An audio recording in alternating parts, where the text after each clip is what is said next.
Geeks and geekettes, ladies and gentlemen, boys and girls, comic book fans the world over, welcome back to Ask Chuck Dixon, where you get ask me about what I do for a living. And what I do for a living is I write comic books. Let's not waste another second. David, who came up with the term oil slick Kevlar in relation to the Punisher's uniform? Not me. His uniform or costume, I moved away from pretty quickly when I started writing Punisher, and I took the lead from Mike Baron. It wasn't my idea to abandon the go-go boots and the white gloves and the skin-tight outfit. It just didn't seem to fit Frank Castle's blue-collar sensibilities. This is a Brooklyn boy, Italian boy. He wasn't going to wear one of those fancy schmancy spandex outfits. Come on, let's get real. He had better things to spend his money on, like ammo. So I took Mike Baron's lead because Mike basically dressed him down in what would pass for street clothes with the Punisher logo on it. If the Punisher logo was on a tank top or a leather jacket or a t-shirt or whatever, hey, that was cool. That was good enough for Mike, good enough for me, made sense for the character. So I don't know who came up with oil slick Kevlar. I think it's a little fetishistic, if you ask me. A little weird to have your character running around in what would appear to be a rubber suit. Twin spin. David's back with, I was thinking the other day how awesome and clever my ideas for various comic book creators would be. It then occurred to me that maybe they were only awesome ideas to me, that others may hate my takes. As a professional writer, how do you tell the difference between a truly great idea with mass appeal versus just your idea? Well, it goes along with what I often say are the two necessary ingredients for a writer to succeed, and that is an equal mix of ignorance and confidence. You have to have confidence in your own creations. The crazier, the nuttier the idea means the more unique to you it is, that maybe you're the only person that ever thought of this, as silly and stupid as it might seem. And so from your crazy idea, which you have to have confidence in, you got to take it along. You got to develop it. You got to see where this crazy, nutty idea takes you. And don't listen to people who say, oh, that's crazy, that's stupid, that would never work. Take a lesson from two gentlemen who knew how to take a completely nutty idea, ignore the naysayers, and make it come to life. Number one, Jack Kirby. I call it the Jack Kirby principle, that there's no idea so goofy, so crazy, so insane, that with the proper presentation, you can't make work. Jack came up with all kinds of nutty ideas that he simply wouldn't abandon. Some of them didn't work out, but so many of them did that, he's got a hell of a batting average for creating indelible, memorable, terrific characters. I've often said this, but I'll say it again. When I was a kid and I saw Silver Surfer on the newsstand at my local drugstore, I looked at the character on the cover and I thought, this is the stupidest thing I've ever seen in my life. A guy, a practically naked guy soaring through the spaceways on a surfboard. I mean, come on, that's idiotic. I bought the comic anyway.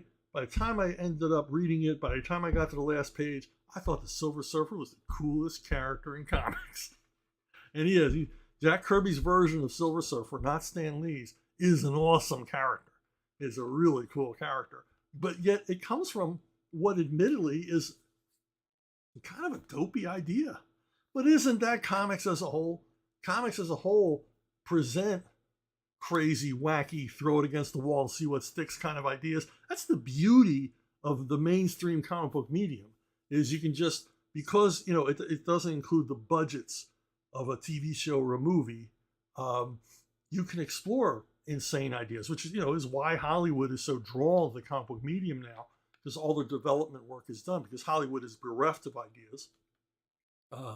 They turn to these idea factories, which are, these multiverses and worlds and incredible creations, made up over the decades by thousands of comic book creators. And there's this energy there, although Hollywood's stupid, and they only mind it for a little while, and they decided that they knew better and start coming up with ideas of their own, and we all know where that ends up. But the other guy, other than Jack Kirby, who could take a nutty idea and make it sing, was Walt Disney. Walt Disney not only put effort into his crazy ideas, he put money into his crazy ideas, and many, many times went bankrupt. Walt Disney Productions, Walt Disney Media, Walt Disney Entertainment would like you to believe the legend that Walt went from success to success to success. The public loved everything he did. Nothing could be further from the truth. Walt Disney Productions failed, fell, rose again, over and over and over again. Walt was constantly going bankrupt, constantly going deep in debt to create quality work, because that's all that mattered to him. Much to the dismay of his brother, who was the company's accountant, Walt only cared about what the audience saw. He didn't care about what suffering or whatever. I read a book by Carl Barks recently, which gives us some of an insight into this. And his personal opinion was that he didn't think Walt was happy unless he was talking to bankers all day long. Or rather avoiding talking to bankers all day long. He thought Walt got a sort of an energy from being out on a limb financially. And he would present ideas to his staff, to his animators, to his storymen, and they would say, "You're nuts, Walt. That'll never work. Nobody's gonna like that. Nobody's gonna want that." But he would push anyway. And his energy, his contagious fervor to create quality work just sort of swept everybody up along behind him. And he created the marvelous things that he created. So don't ever think this idea is too crazy. Maybe it is too crazy. Maybe you'll fail. But look at Walt and Jack. They failed and they got back up again. Stick with it. You don't know. You may create, the next Mickey Mouse, the next Captain America. We don't know. But don't give up on your ideas. I mean, I've certainly had crazy ideas that I kept pushing until finally, they either clicked or they didn't. It's the risk you take as a creator. Triple spin. David is back with, I was pleased to see I'm not the only one who thinks Dogs of War is a fantastic movie. While many writers are capable of writing solid anti-heroes, it seems that The Mercenary is the exception, with many writers struggling to write them well. With Deathstroke, for example, writers always seem to want to make him either a pure villain or a misunderstood good guy. Why is this? Is it hard to write profit as a motive, especially for an ongoing title? Well, yeah. Once again, Dogs of War, amazing movie. If you've never seen it, you gotta check it out. Greatest Africa mercenary action flick ever made. Yeah, the profit motive. I mean, it can't just be about the profit motive. And if you'll notice, if you notice something that's always missing in heist movies, where the motive is pure profit, they're going to steal money or steal gems from people. They're going to take things that don't belong to them to benefit themselves. Pure profit. In heist movies, they rarely ever, before the heist, talk about the money. Talk about how much they get a figure, like, what do we think's in the vault? $6 million. Okay, good. There'll be $6 million in on a Friday. Okay, we hit them Thursday night. So that kind of deal. So you kind of need to know the stakes. You need to know what kind of boodle they're going after. But after that, there's not a lot of talk about. I can't recall a heist movie where they start sitting around thinking what they're going to do with the money. I'm going to do this. I'm going to do that. Which you would think would be a natural inclination. And the reason for that is they don't want you thinking as an audience as these guys sheerly driven by greed and sheerly driven by a financial outcome. They want to get you more involved in the machinations, the adventure of the heist or the quest or whatever it is they're on.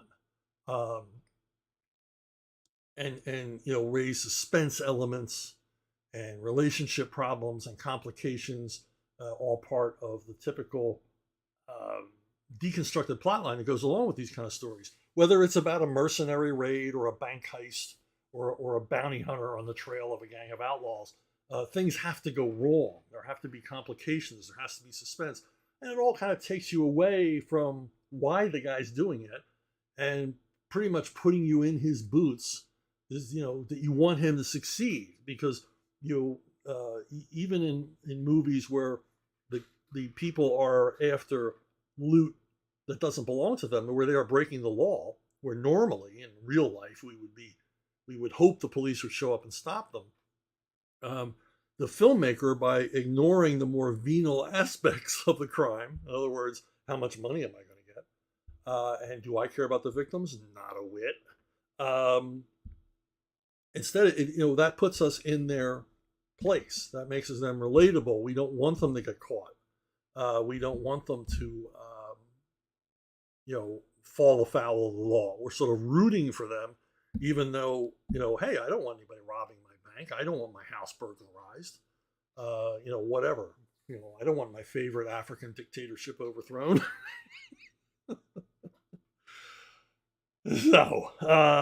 So that's the point of it. Now after they get the loot, there's always one guy who's got to throw it around and scream and yell and celebrate they got the money. Of course, that's just a natural human instinct in a scene I never believe. I don't think anybody's ever done that in a heist. Just sort of throw all the money around, because they never show you the scene afterwards where they have to clean it all up. They have to pick all the money up. To me, it just seems like you're distributing evidence everywhere, and you may likely lose some lucre. But anti-heroes in general are a challenge to write, because you're writing what should be an unlikable character, and you're putting him in a place where in real life you would not be rooting for him, you would not be behind him because of his odious personality or his questionable motives or whatever. So, anti-heroes are tough to write, but as a creator, you simply have to believe in them. You have to put yourself in their shoes. You have to want them, as a creator, to succeed in whatever nefarious or questionable activity they're involved in. And then if you invest yourself, you can pretty much assure yourself that the reader, viewer, whatever, will invest themselves as well. If you believe in their mission, your reader, your audience will come along for the ride. So there you go. But you can't, but you got to show all the conflicts. Tony Soprano, Popeye Doyle, the man with no name. These are people with conflicts, and because they have conflicts, we're never quite sure how they're going to react to any given situation, which is what makes anti-heroes fascinating as opposed to heroes. And heroes are cool. I love heroes. But anti-heroes are more fascinating and more engaging because they'll surprise us. Whereas a hero, we pretty much know he's always going to do the right thing. Even if he's conflicted for a moment, he's eventually going to get around doing the right thing. Joshua Ignatowski, do you read any digital comics? As for me, personally, I can read them if they're what's available, but I prefer the feeling of having a good physical comic book to read. Yeah, I can't do it. Even when there's comics that are now translated into English that I've never been able to read, that I would really like to read, I still can't read them digitally. I want to hold that book in my hands. I'm old school. This digital comics, digital books, digital everything is a generational thing. And I still buy CDs. I'm all about physical media. I can't let go. And it's a generational thing. I understand lots of people are, obviously, and I rely on this as a writer. Lots of people are using the digital media for reading whatever, music, all the rest of it. I'm not telling you anything you don't know. Just reviewing, class. But even when they talk about having a tablet that would be the size of a comic book, so you wouldn't lose anything in reduction, I still have no interest. And also I find, and I don't know if this is the case with everybody, that if I read a book on my Kindle, like a regular prose book, I read it very quickly. I read it faster than I would a book with actual pages to turn, but I don't retain as much of it. I don't remember as much of what I just read as I do if I'm holding a physical book. And I think there really is, and my wife, who homeschooled our children and became quite the expert in teaching reluctant readers to read, her research told her that the tactile is very important for some reason, for whatever reason, in retaining what we read and learning how to read and being adept at reading. For some reason, that sense of touch plays a part, and it's undeniable. It's undeniable. Our youngest child, I know I'm off on a tangent, but it's my show. Leave me alone. You can always go listen to something else. There's plenty of guys out there bitching about the Acolyte. You can listen to them. Anyway, my wife was trying to teach our youngest to read, and I just give up. He's never going to read. He's going to die illiterate. And even if you teach him to read, he's going to hate reading, because that was my experience in elementary school. I loved to read, but a lot of my friends didn't. And they eventually learned to read, but they never liked to read. And if they didn't have to read for school, they read nothing. And I thought, well, that at the best, that's what my youngest is going to end up. He's going to end up as literate, functionally literate, but hates reading. Well, my wife wouldn't give up. She did a lot of reading on it and a lot of thinking. And she bought this bag of plastic magnetic letters, just plastic. You've seen them, colorful, all the primary colors.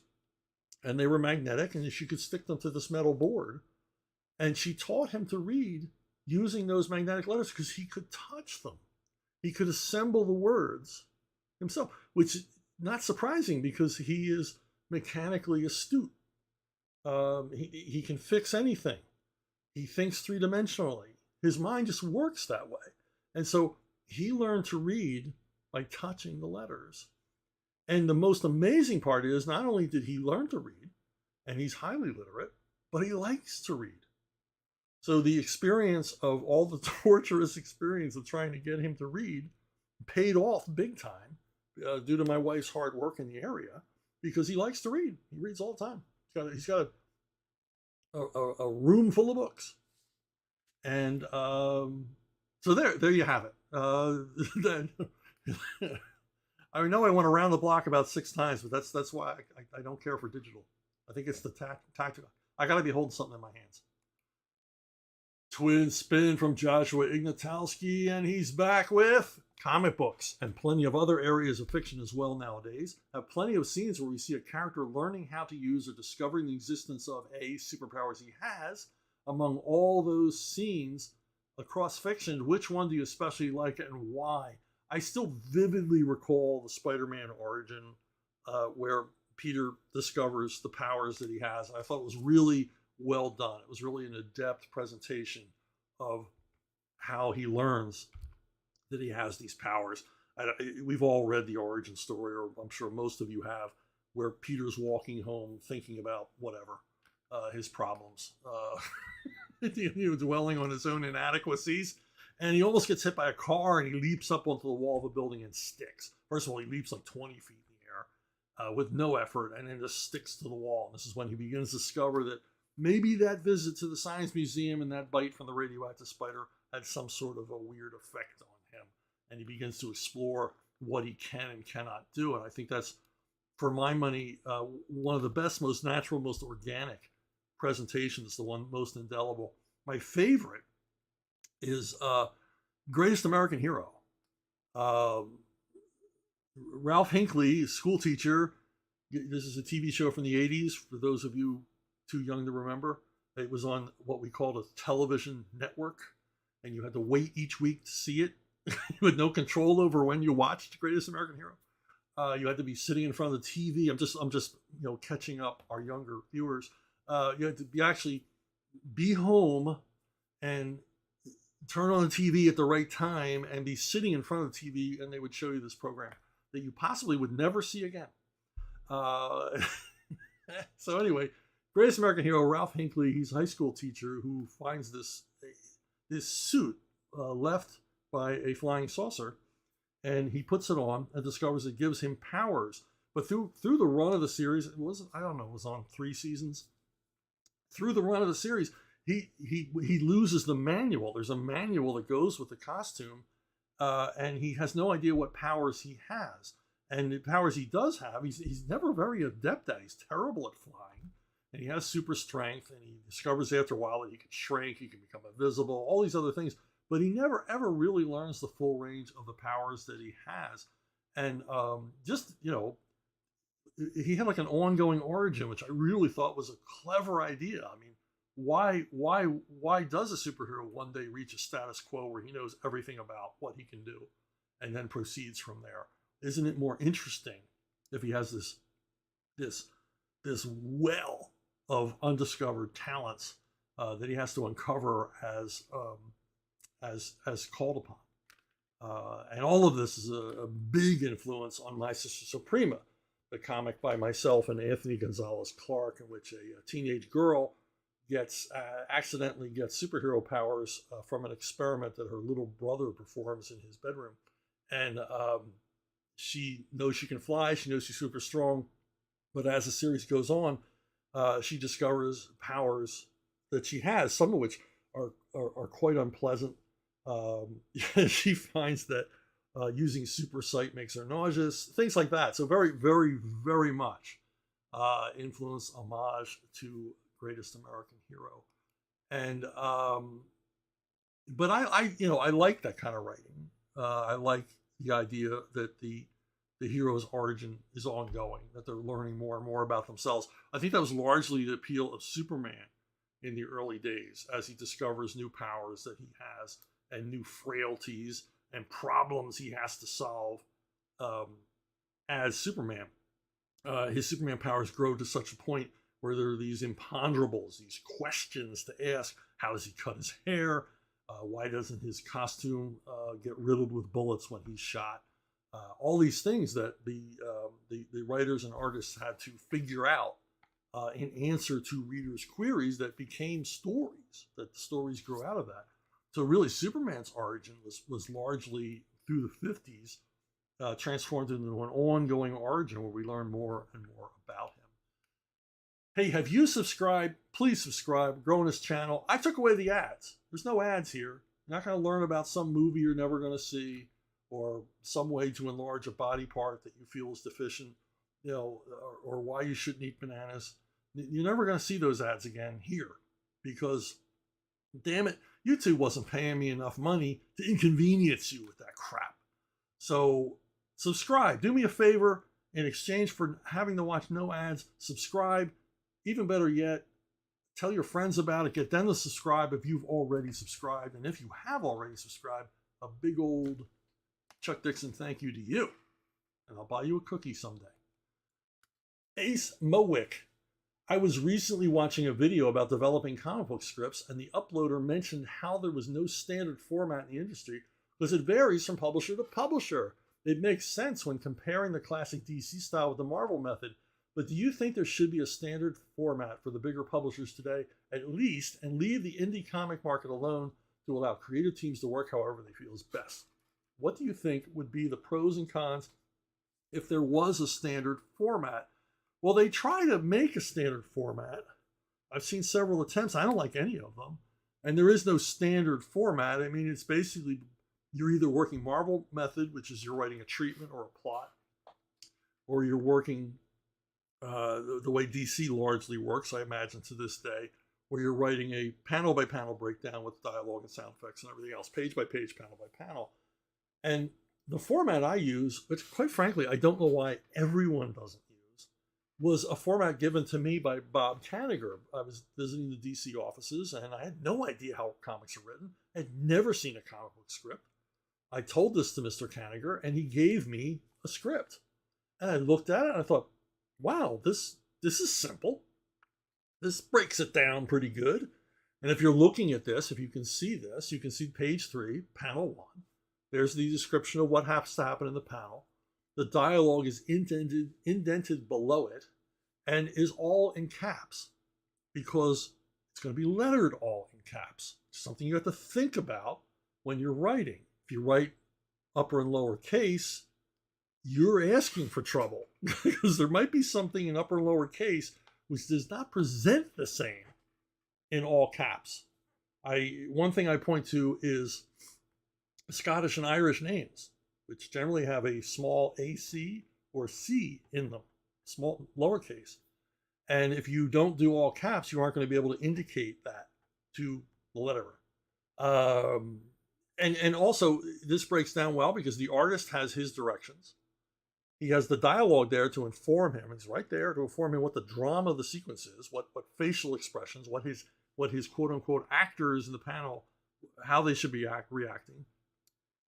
And then it also separates the lettering for the letterer. The letterer can look right down the page and see what lettering goes in each panel. He doesn't have to read the descriptions or any of the rest of it. He just has to be familiar with the characters who are denoted and what the dialogue or captions required are.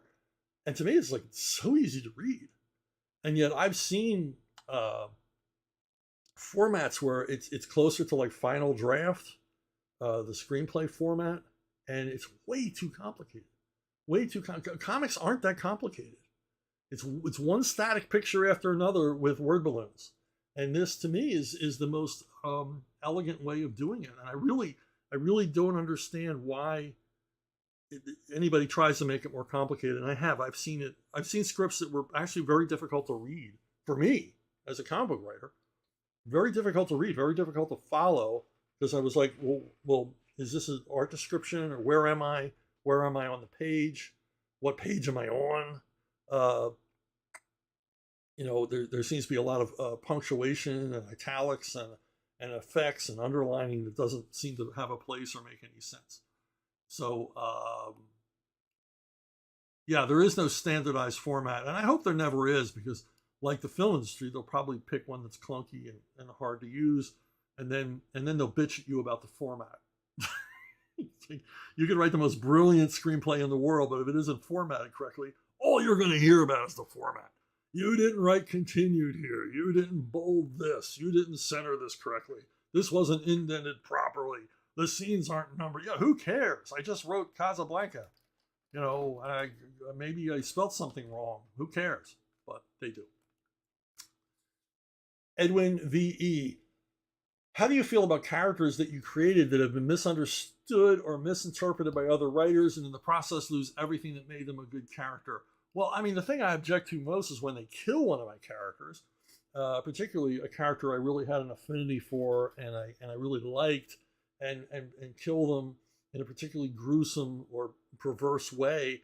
That kind of gets under my skin. I don't like that. Why are you doing this to my creation? And did you know that myself and the artist have equity in this character and you just killed them? Basically, you just took money out of my pocket. I would never do that to another creator. I wouldn't even think of it. To this day, when I kill a character, it was part of a franchise I didn't create or think about killing a character, I'll contact the copyright holder or the original creator and say, look, I'm thinking of doing this. What are your thoughts? And if they don't approve, I don't do it. Now, my own characters that I create, I can kill willy-nilly. I can kill them all the time, kill them all day long, bring them back to life. But for the most part, I'm not aware of what goes on after I've left. I don't follow books that I used to write. As I always say, it's like watching your kids go off with their new dad. You're at McDonald's watching that station wagon drive away with your kids with some stranger. And why would I do that? Why would I put myself through that? But, fans can sometimes be cruel. So they always alert me. Did you see what so-and-so did to Captain Potato Salad? And aren't you mad about that? And I'm supposed to get all worked up and do a video about it. And probably if I did more of those videos where I was all worked up and angry about stuff, I'd have bigger numbers and more subscriptions. But I'm just not built that way. I'm just going to leave the Acolyte alone, all right? Not that I like the Acolyte, but, you've heard enough. Heard enough. There's enough bitching and whining in comics, but apparently not, because there's a huge audience for it. And nothing against those guys. Those guys who are, tearing stuff apart, ripping things down, creative destruction. complaining about, and justifiably complaining about, where entertainment is today. That's their corner. I'm on my corner, just talking to you about comics and my own personal experiences and trying to benefit you, enlighten you, educate you, illuminate this weird world of comics for you a little better.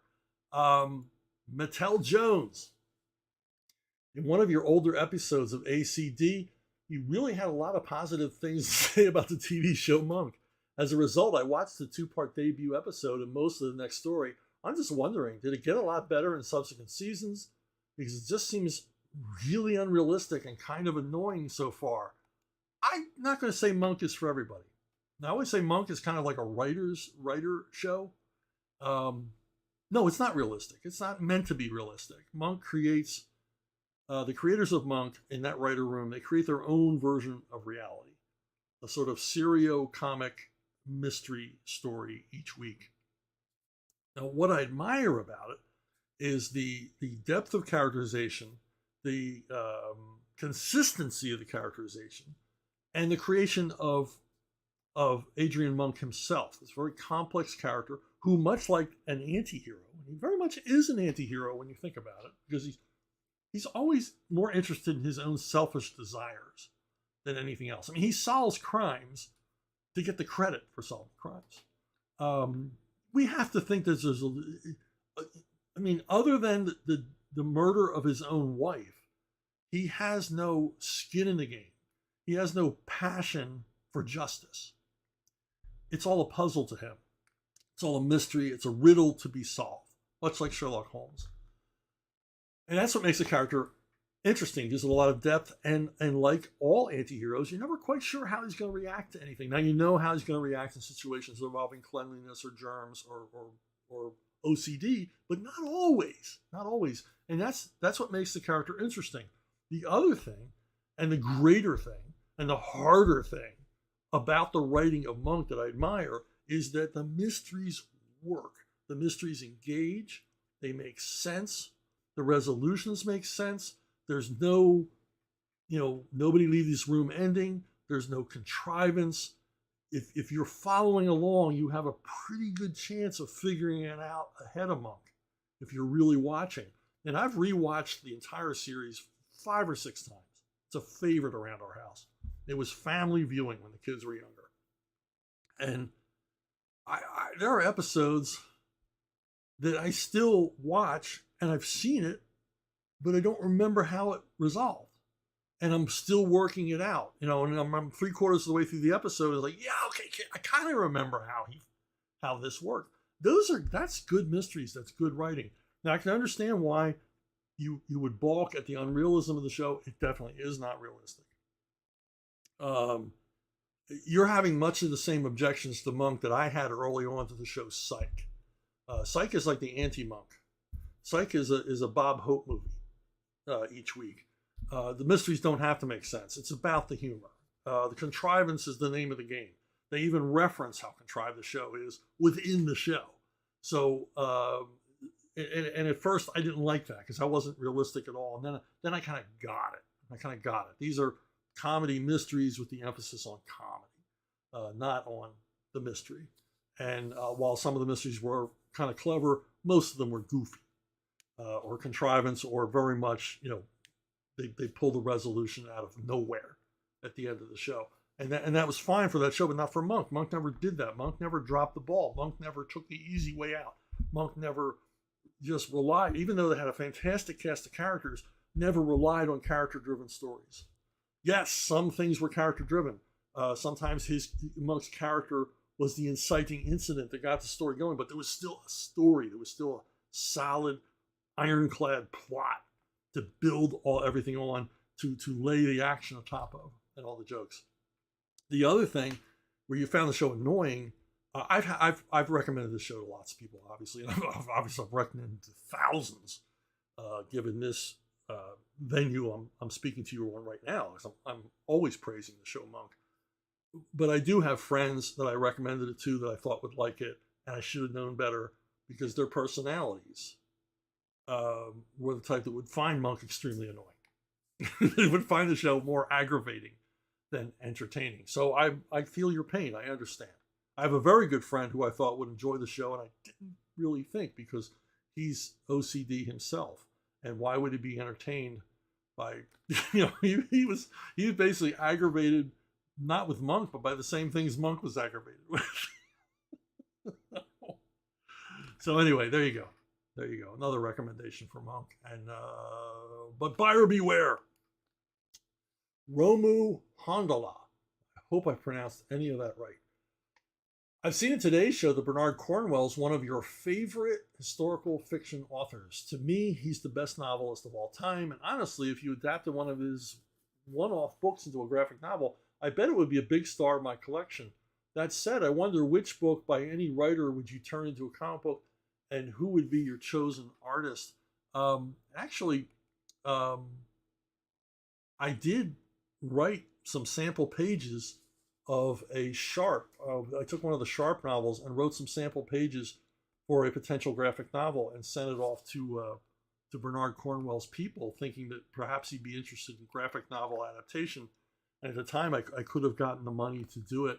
And I did a whole pitch with artwork by Esteve Pauls, who would do the homework and make it look in period, make the book look right.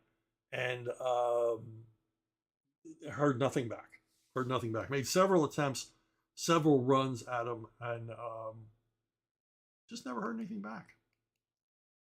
Hold on. Now, Ramu Hondola says, can indie comics save the West industry by themselves? I think you mean the Western comic book industry, not as it exists, not as it stands. And I think you mean the American comic book industry, because as far as I can tell, the European comic industry is still doing pretty good. UK and the continent seem to be pumping out stuff regularly to a waiting audience. Maybe sales are down a little bit. I think sales are down across the board for anything that's not manga.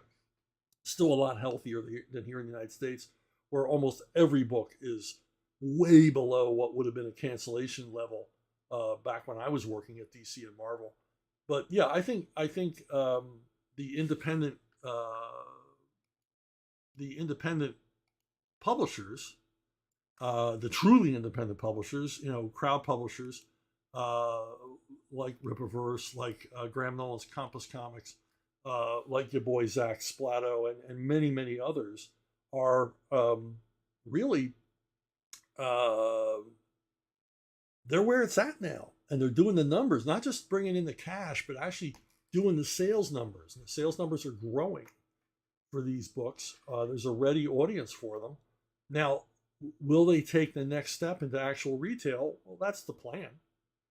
I know none of these publishers plan on just doing crowdfunding forever.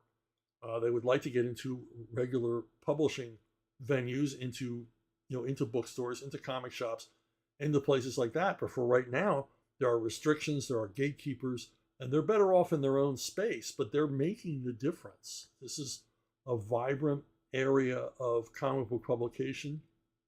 Marvel and DC are not going to save comics. Marvel and DC are at the end of the road. There are serious talks at Warner's now about, ditching the whole DC publication deal. Marvel Comics has been absorbed into Marvel Productions, which pretty much means the end of Marvel Comics. They are not going to be an autonomous publisher anymore. And eventually they'll be phased out, and the works of DC and Marvel will eventually be licensed away. Much like Hasbro recently licensed G.I. Joe. They took it away from IDW, they gave it to Skybound, and Skybound is having a great deal of success in crowdfunding G.I. Joe collections. So this seems to be the future, but it won't be forever. Crowdfunding can't go on forever. Niche marketing and boutique marketing can't go on forever. There has to be some sort of concerted effort, maybe a unification between a number of these small house publishers. I think really Rippaverse is leading the way here, because Eric July has invested quite a bit of money into this company. He's seeing returns from his investment and his commitment to producing quality work on a timely basis and delivering it on a timely basis, creating a reputation for reliability and growing his talent base. He's got some very, very interesting creators, some very, very interesting projects coming up, a number of which I worked on. And he just got the right idea. And he's looking to expand beyond the Rippaverse into other, creator-owned ventures, all kinds of stuff like that. And this is a very interesting time, a very vital time to be in comics. So don't count American comics out. We're nowhere near the end of the line as far as American comics, as far as the medium of comics go. It's still very, very, very much alive, perhaps more alive than it's been in a few decades, and more vibrant and more interesting, and certainly more diversified. I did not say diverse, but diversified in the arena of ideas, talent, all the rest of it. It's good times. It's good times. Hey, one more thing. In last week's video, I said that I got in trouble at DC Comics because of Kingdom Come, and one of you astute listeners, actually many of you, but I'm going to credit the first guy, said it wasn't Kingdom Come. You got it wrong. Your memory sucks. It does. It was The Kingdom, which was a 2-issue prestige thing, again, but again by Mark Waid. So Mark Waid is the one who got me in trouble. And The Kingdom was supposed to change everything. It was sort of it was a big freaking deal, and we were all going to have to react to it, and nobody did. And it was a tempest in a teapot, a drop in the ocean, and it didn't really affect anything except to introduce the multiverse to DC, which already had a multiverse. And as I explained last week, I got in trouble by simply agreeing with a guy that, maybe this is about introducing a multiverse.